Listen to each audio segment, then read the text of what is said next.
Hello everyone, इस video में हम लोग कंप्लीट प्रैक्टिकल ऑर्गेनिक केमिस्ट्री के बारे में जानेंगे। ये बहुत इंपॉर्टेंट टॉपिक है ऑर्गेनिक केमिस्ट्री का फॉर जेई मीन्स। सो थोड़ी सी लंबी हो गई है वीडियो, लेकिन हर एक टॉपिक कवर्ड है। Detection of elements in organic compounds, सब carbon, hydrogen, phosphorus, sulphur, chlorine, nitrogen, halogen, oxygen. सबसे पहले detection of carbon and hydrogen. तो ऑर्गेनिक कंपाउंड को ऑक्सीडेशन कराना है, तो इसमें जो कार्बन प्रेजेंट होगी वो कार्बन डाइऑक्साइड में ऑक्सीडाइज हो गई होगी और हाइड्रोजन वाटर में। तो वाटर का तो बहुत सिंपल है, आप एनहाइड्रस कॉपर सल्फेट अगर इसके पास में रखेंगे तो वाइट कलर की होती है, तो वाटर जैसे इसके कांटेक्ट में आएगा ब्लू कलर में कन्वर्ट हो जाएगी। हेंस अगर ये टेस्ट हो रहा है तो यानी कि वाटर प्रेजेंट है।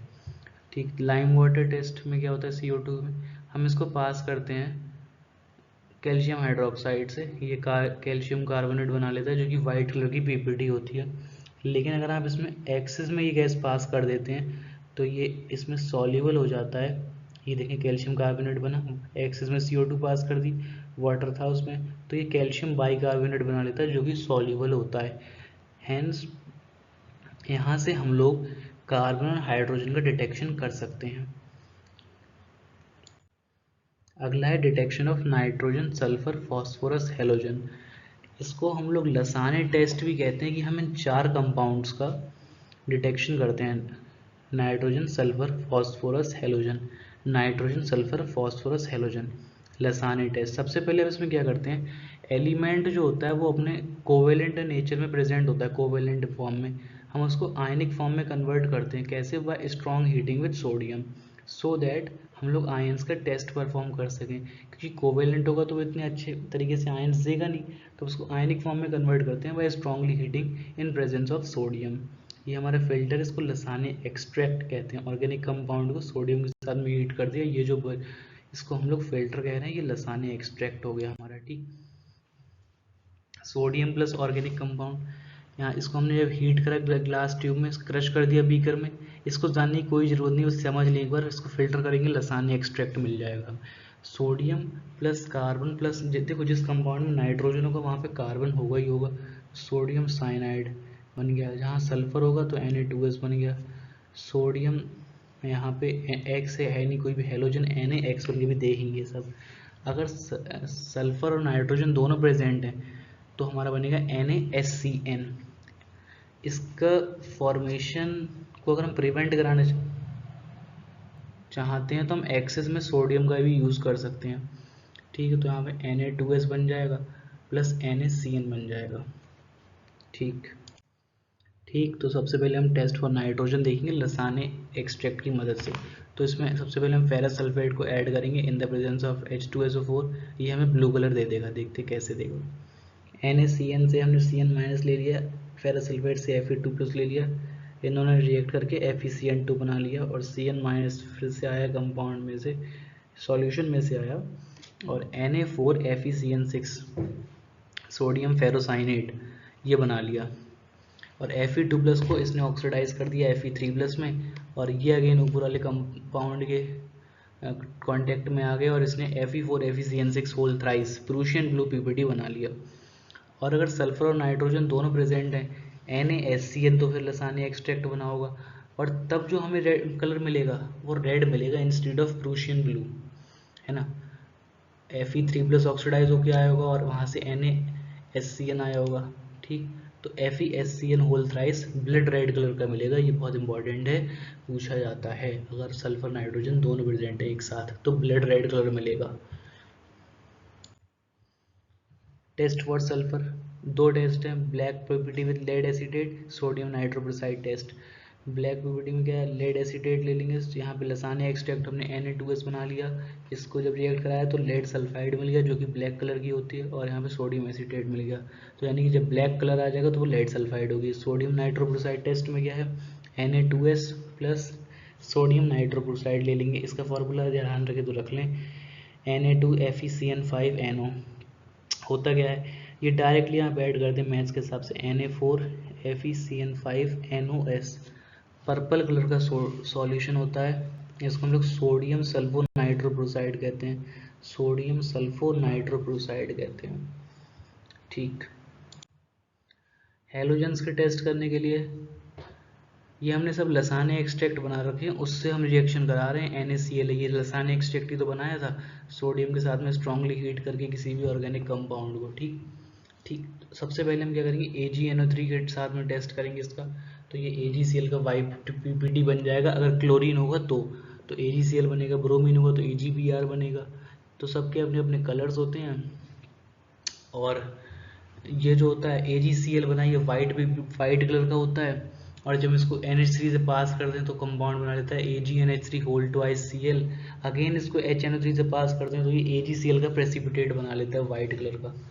ब्रोमीन में क्या है, लाइट येलो कलर का पीपीटी होती है। जब हम इसकी NaBr की AgNO3 के साथ रिएक्शन करते हैं तो AgBr मिलता है। तो ये लाइट येलो कलर का होता है जो कि अमोनिया में पार्शियली सॉल्युबल होता है, जबकि क्लोरीन जो क्लोराइड आयन है ये कम्प्लीटली सॉल्युबल होता है। ब्रोमाइड आयन पार्शियली सॉल्युबल होता है। आयोडीन में क्या है, आयोडीन की जब यानी कि सोडियम आयोडाइड की AgNO3 के साथ कराएंगे तो AgI मिलेगा जो कि प्योर येलो कलर का होता है, जबकि AgBr था वो पेल थोड़ा लाइट येलो था। और AgCl जो था वो वाइट कलर का था, है ना, white light yellow dark yellow, यानी कि क्लोरीन ब्रोमीन आयोडीन में। और क्लोरीन NH3 में completely soluble, bromine partially soluble, और आयोडीन कम्प्लीटली इनसॉल्युबल NH3 में। ठीक है, उसके बाद ये एक नोट है, इंपॉर्टेंट पॉइंट है। Before addition of AgNO3 to the Lassaigne extract, Lassaigne extract को हमें हमें जो है इसको बॉयल करना चाहिए HNO3 के साथ में। ये इसलिए बॉयल करना चाहिए जिससे कि जो और कोई NaCN या फिर Na2S अगर उसमें प्रेजेंट है तो वो भी AgNO3 के साथ रिएक्ट कर जाएंगे अगर हम इसको पहले बॉयल नहीं करेंगे तो। और रिएक्ट कर जाएंगे तो ये हमारे इंटरफेरेंस करेंगे डिटेक्शन में। तो इसलिए हम क्या करते हैं, पहले ही हम इसमें HNO3 ऐड कर देते हैं तो ये इसका रिएक्शन करके गैसेज उड़ जाती हैं, HCN और H2S। ये बहुत इंपॉर्टेंट है। Detection of phosphorus, organic compound को स्ट्रांगली हीट करते हैं सोडियम पेरोक्साइड की प्रेजेंस में। उसके बाद हम क्या करते हैं, उसको HNO3 ऐड कर देते हैं उसमें, और अमोनियम मॉलिब्डेट भी ऐड कर देते हैं। उसके बाद में क्या होता है, येलो पीपीडी बन जाती है और उसके फॉस्फोरस का जो प्रेजेंस होता है वो कंफर्म हो जाता है किसी भी कंपाउंड में। सोडियम पेरोक्साइड में फॉस्फोरस मिला होगा तो Na3PO4 बना होगा, और Na3PO4 में हमने HNO3 डाल दिया, NaNO3 बन गया प्लस H3PO4 बन गया। ठीक, आगे देखिए H3PO4 जो बना है उसकी रिएक्शन अमोनियम मॉलिब्डेट से करा दी।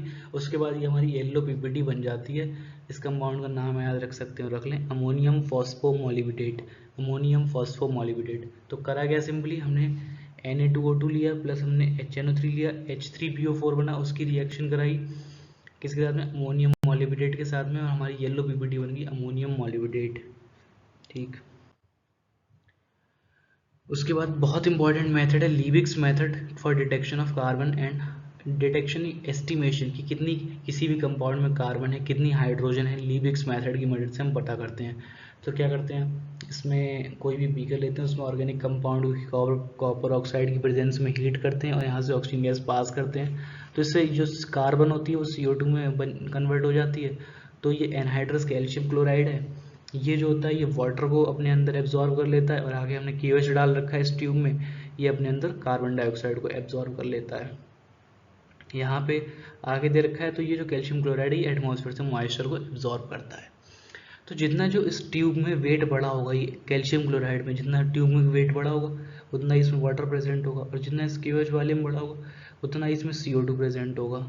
ठीक, तो हम यहीं से इसका डिटेक्शन करते हैं, कहते हैं क्या कि weight of hydrogen produced, hydrogen weight of water produced is equal to increase in weight of calcium chloride tube, ऐसी weight of carbon dioxide produce is equal to increase in weight of KOH tube.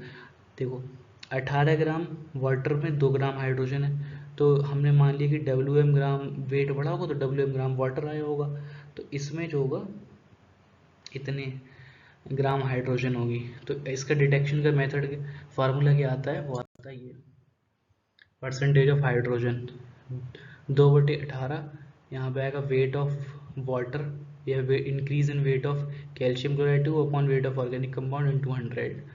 ये क्या है, carbon के लिए तो percentage of carbon कैसे निकालेंगे, 12/44, यानी कि कार्बन का मास अपॉन कार्बन डाइऑक्साइड का मास इनटू यहाँ पे क्या वेट ऑफ कार्बन डाइऑक्साइड जो कि हमारा इंक्रीज हुआ है KOH वाले ट्यूब का जो वेट है उसमें इंक्रीज है वो upon weight of organic compound into 100। ये तो हो गया percentage of carbon and hydrogen. अब देखेंगे नाइट्रोजन का Dumas method, very important method. इसकी रिएक्शन भी याद रखें तो रख सकते हैं, इंपॉर्टेंट। इसमें हम लोग कुछ नहीं आगे देखना, ये तो एक इसका सेटअप है, बाकी फॉर्मूला तो आगे ही मिलेगा। इस सेटअप से हम लोग प्रेशर नाप लेंगे नाइट्रोजन गैस का जो इसके अंदर फिल्ड है, वॉल्यूम भी पता है हमें, टेम्परेचर भी पता है, इसके हमने एक्वस KOH फिल कर रखा है। N2 evolved is collected by upward displacement of water by passing through aqueous KOH। ठीक, वहाँ से इसका प्रेशर मिल जाएगा और यहाँ पे वॉल्यूम हमें पता है और मोल्स यहाँ फिर हम निकाल लेंगे। प्रेशर, वॉल्यूम, R और टेम्परेचर पता है तो यहाँ से ये नाइट्रोजन के मोल्स निकल आएंगे। तो वेट ऑफ नाइट्रोजन कितना हो जाएगा 28 into moles, moles into molar mass होता है वेट, तो वहीं से वेट आ जाएगा इसका। और तो नाइट्रोजन का भी ऑर्गेनिक कंपाउंड में वेट 28N होगा, तो wait of nitrogen organic compound upon weight of organic compound into 100, यहाँ से परसेंटेज ऑफ नाइट्रोजन निकल आएगा ऑर्गेनिक कंपाउंड में। ठीक, दूसरा मेथड है Kjeldahl method for detection of nitrogen. Organic compound को H2SO4 का हीट करते हैं पोटेशियम सल्फेट कॉपर सल्फेट के प्रेजेंस में। कॉपर सल्फेट कैटलिस्ट की तरह बिहेव करता है, पोटेशियम सल्फेट बॉइलिंग पॉइंट को इंक्रीज करने का काम करता है। यहाँ अमोनियम सल्फेट बनता है, इसको NaOH के प्रेजेंस में NH3 गैस निकल जाती है। इसको बाद में एस्टिमेट करते हैं titrating it against H2SO4। 2 mole ammonia के रिएक्ट करते हैं 1 मोल H2SO4 के साथ और क्या बनाते हैं अमोनियम सल्फेट। H2SO4 जो कंज्यूम्ड हो रहा है टाइट्रेशन में उसकी मोलैरिटी M1 है, वो तो यहाँ पे वॉल्यूम कंज्यूम्ड मान लेते हैं V1 हो गई। तो मोल्स ऑफ H2SO4 कितने कंज्यूम हो गए M1 V1, क्योंकि मोलैरिटी क्या होता है moles of solute upon volume of the solution, तो वहाँ से मोल्स मिल जाएंगे, मोलैरिटी इनटू वॉल्यूम। ठीक, मोल्स ऑफ NH3 कितने इक्वल हैं 2 इंटू मोल ऑफ H2SO4 के आएंगे 2m1v1। तो वेट ऑफ अमोनिया क्या हो जाएगा मोल्स इंटू मोलर मास, तो मोल्स कितने हो गए 2m1v1 moles of ammonia into molar mass of ammonia. ये आ गया 17 ग्राम अमोनिया में 14 ग्राम नाइट्रोजन है, तो इतने ग्राम अमोनिया में 14/17 इंटू इतने ग्राम नाइट्रोजन, इतने ग्राम नाइट्रोजन होगी। ठीक, आगे देखते हैं, आगे फॉर्मूला है weight of nitrogen organic compound is equals to weight of nitrogen and ammonia. मतलब दोनों में नाइट्रोजन का जो वेट होगा वो तो बराबर ही होगा ना अमोनिया में और ऑर्गेनिक कंपाउंड में, है ना, क्योंकि यहाँ जो नाइट्रोजन आ रही है वो आ तो ऑर्गेनिक कंपाउंड से ही रही है। तो इसका वजन कितना हो गया 28m1v1।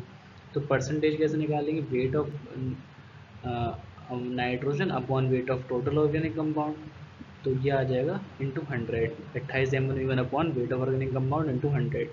M क्या है M1 क्या है molarity of H2SO4 used, V1 volume of H2SO4 used in titration. very important, this method cannot be used for compound having nitro group NO N double bond N, that is azo azoxy NNO, and nitrogen in ring, that is pyridine, and as well as hydrogen। इन इसमें ये method का use नहीं कर सकते हैं। हाँ, तो estimation of halogen के लिए भी वही करना है हमें। ऑर्गेनिक कंपाउंड को जो फ्यूमिंग HNO3 प्लस AgNO3 के साथ हमने कराया था, अभी पीछे देखा था, और AgX बना था, ये PPT रिमूव्ड, और इसको हम मेज़र करेंगे। हम लोग मेजर कैसे करेंगे, हमने मान लिया कि जो AgCl बना है वो WM ग्राम बना है, तो इसका हम लोग फार्मूला यहाँ से सीधे सीधे याद रखते हैं और कुछ ज़रूरत है नहीं। वैसे सिंपल इसकी स्टीरियोकेमिस्ट्री से डिसाइड हो जाता है। 143.5 ग्राम AgCl में 35.5 ग्राम क्लोरीन है, तो WM ग्राम AgCl में इतने ग्राम क्लोरीन होगी। ठीक है, W1 में। और यहाँ पे weight of chlorine organic compound, जितनी हम इस ऑर्गेनिक कंपाउंड में क्लोरीन होगी उतनी तो AgCl में आई होगी, तो बस ये हमारा उसका वेट मिल गया। Weight upon total molecular weight of the compound into 100। यहाँ से परसेंटेज ऑफ क्लोरीन मिल जाएगी कंपाउंड में।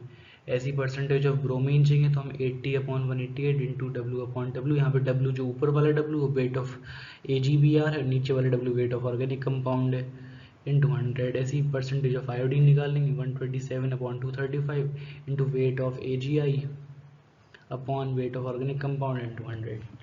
इसको हम लोग कैरियर्स मेथड कहते हैं, एस्टिमेशन ऑफ हेलोजन, ध्यान रखें, इम्पॉर्टेंट है।